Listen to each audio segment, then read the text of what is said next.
wordmark, lettermark, brandmark, pictorial, emblem. These are all types of logo designs, but when do we know when to use which of these types? Today's video will help you better understand each style of logo and when to use them on your projects.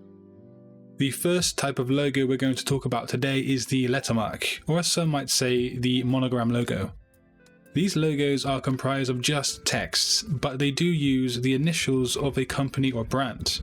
The main reason for this kind of logo is where a brand name is too long to be, well, brandable, and so the name is abbreviated into single letters. For example, the National Aeronautics and Space Administration, or as we commonly know, NASA. Now, if you have a client who has an extra long brand name, and as a designer you think it's not going to work as a logo, then you might try suggesting a monogram logo. But they are often tricky to work with because you need to find a way to make a handful of letters become iconic and to stand out from the crowd. However, it can be done, of course. Next up, another strictly typographic logo, the wordmark.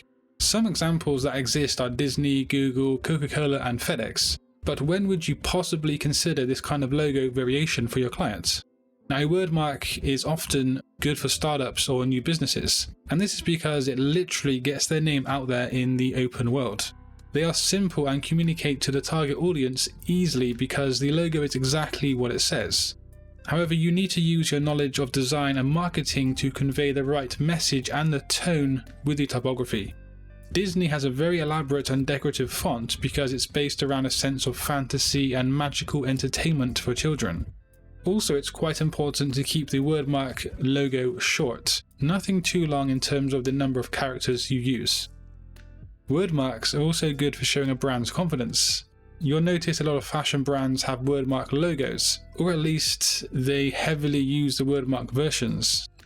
But how about the brandmark? Or as others might say, the pictorial mark logo.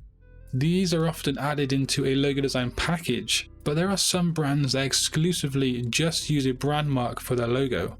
The advantage of doing this is they're simple and easy to recognize globally. That's because there are no specific languages used, so basically they're just universal. The tricky part is actually designing a brand mark that is solely related to the brand itself. Very few brands venture down this route in the modern era. Brands like Twitter and Target are brands that most of the time only use their brand mark when it comes to representing themselves in society. They do have versions of their logo that is complementary with logotype, but they rarely use them. When done correctly, the brand mark logo is great for forming that psychological bond between brand and target audience. And also when it is done correctly, the bond runs pretty deep.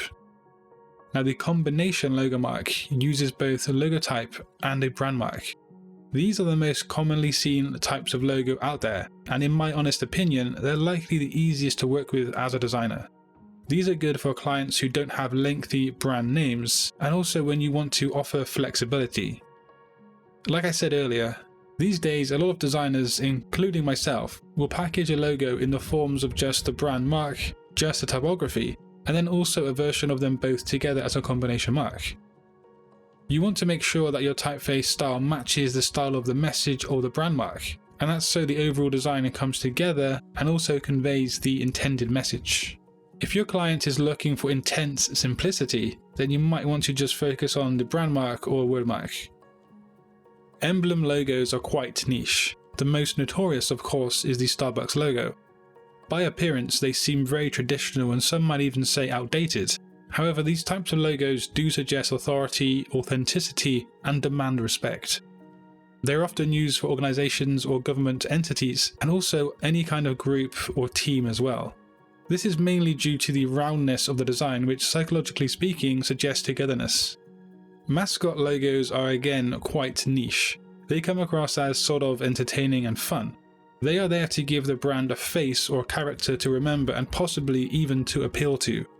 A lot of restaurants and food type brands do use mascots for the logo designs. That's because they are fun, and also that their clients should feel the same way when engaging with the brands. That being said, using a mascot as a logo can easily go wrong, and it's hard to pinpoint the right type of mascot for a brand that can stand the test of time. It is possible, but it's also not easy.